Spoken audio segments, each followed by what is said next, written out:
Welcome to part 2 of Mastering BPOs. In this video, I share information about intended uses, objectives, market conditions, and identifying comparable properties. So let's get started. Full disclosure. As a licensed real estate agent or broker, you are allowed to perform BPOs for a fee. But keep in mind that real estate brokers and sales agents do not offer opinions of value. That is a legal definition of an appraiser. So make sure you are aware of the Real Estate Commission's rules in your state to ensure you remain compliant. In part 1, we discussed what a BPO is. If you've not watched that video, make sure to watch so that you can catch up. But in short, a BPO is used to determine potential sale price or establish a list price. BPOs are used by financial institutions when they believe that the added expense and delay of an appraisal is unnecessary. Now, when providing a BPO, it's important to understand the intended use and the client's objective. Is the BPO being used to determine list price? Is it being used for a BPO or short sale? Is the buyer a second owner? Is it being used for the cancellation of PMI, due diligence, portfolio valuation, home equity line of credit, foreclosure, or just to establish market value? Now, this will determine what kind of comps will be best to use in comparing the subject. Well, some typical client objectives would be to maybe determine the as-is versus the as-repaired potential sale price, the condition of the subject property, any necessary repairs to bring the subject to marketable condition, and how will the property condition affect days on market. So comparables. What should you consider in choosing your comparables? Well, you want to choose comps that illustrate the subject market, any physical characteristics, transaction details like are there concessions being offered, and your photos will go a long way in illustrating the condition of the subject more fully. Be mindful of the fact that it is your job to adequately describe the subject, its condition, external influences, the design of the property. Is it in a large or smaller subdivision? Is there oversupply of available properties, or is there an undersupply of available properties? Is the subject what buyers are looking for in the current market?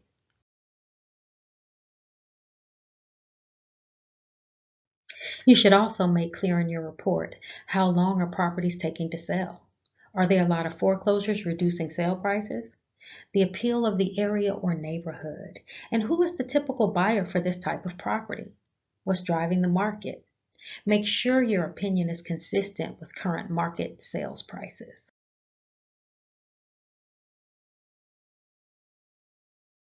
An ideal comparable is located in the subject's market area, the subdivision or the neighborhood.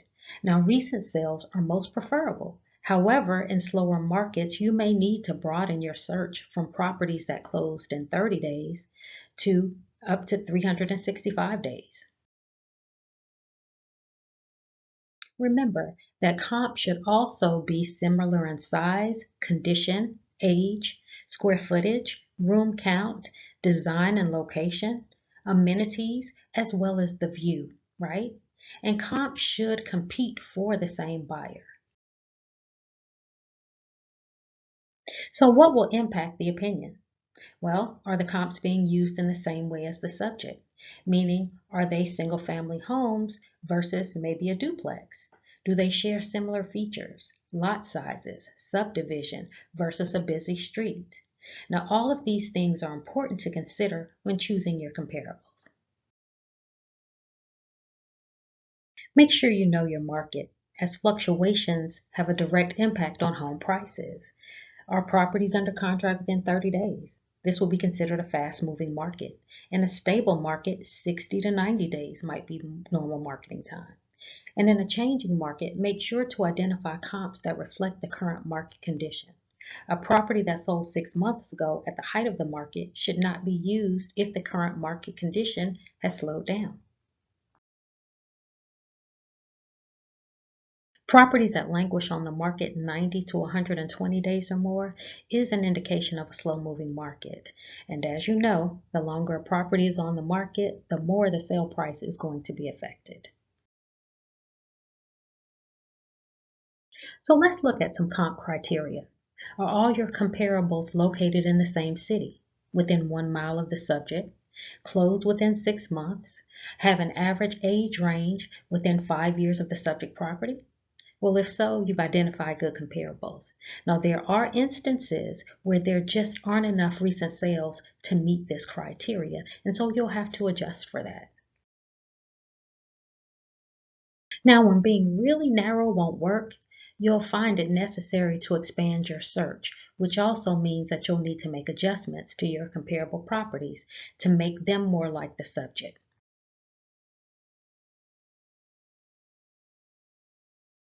Now, to determine if your comps are representative of the subject, ask yourself, if the comps compete with the subject, have you made adjustments to make the comparables more like the subject? And if not, have you used the notes to explain your reasoning? So let's consider some impacts to marketability, one of which is curb appeal. Is the property appealing? Is it centrally located, close to amenities, highways, schools, shopping? Because all of these factors will affect the sale price. The condition of the comparable should be similar to the subject. Comparing a newly renovated property to a property in disrepair is going to negatively impact your opinion. Location, location, location is very important and will have a direct impact on the list price as well as the sale price. Square footage is a major factor. Be intentional about identifying comparables of similar size. A smaller home in a desirable area may realize a higher sales price than a larger home in a less desirable area. Quality of construction and condition will also affect the list and sale price of a property. Identify properties of like quality and condition.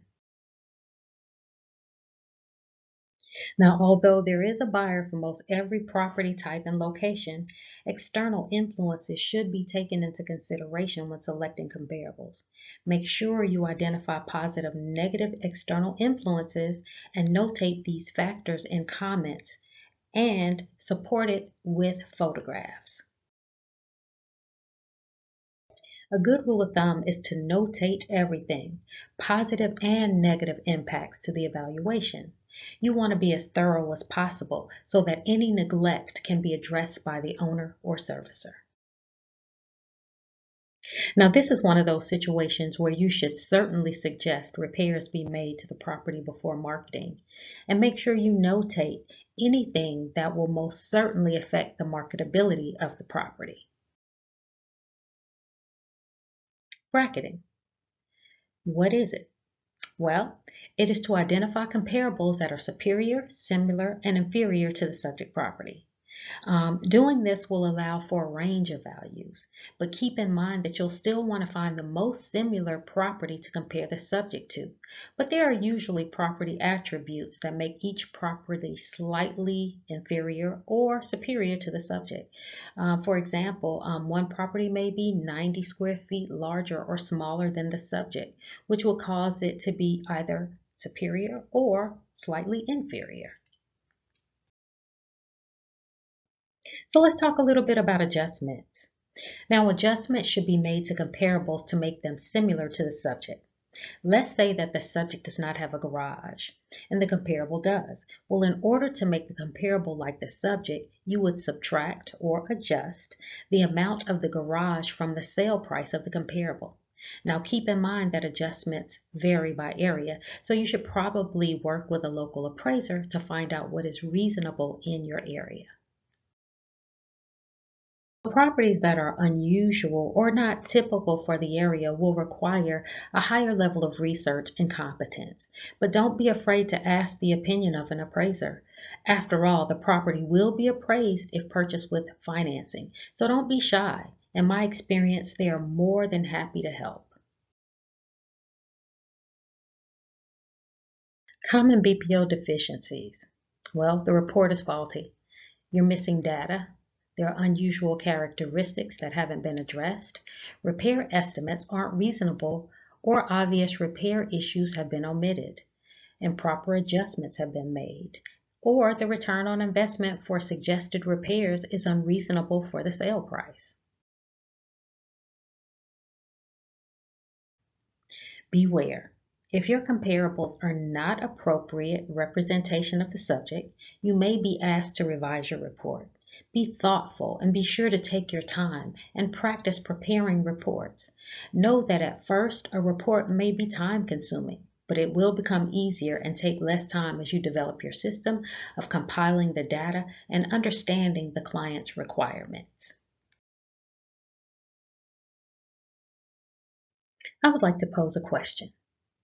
Are you interested in learning the step-by-step method of how to complete BPOs?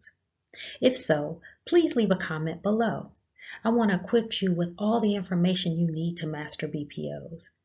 And I hope part 2 is insightful and that you are able to use this tool to supplement your income. Make sure you subscribe to be alerted when new videos are posted.